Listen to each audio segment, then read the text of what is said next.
بسم الله الرحمن الرحيم إذا السماء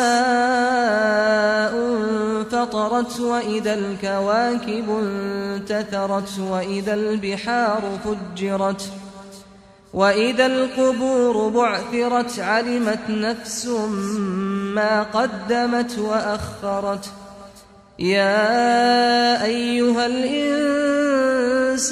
ما غرك بربك الكريم الذي خلقك فسواك فعدلك في أي صورة ما شاء ركبك كلا بل تكذبون بالدين وإن عليكم لحافظين كراما كاتبين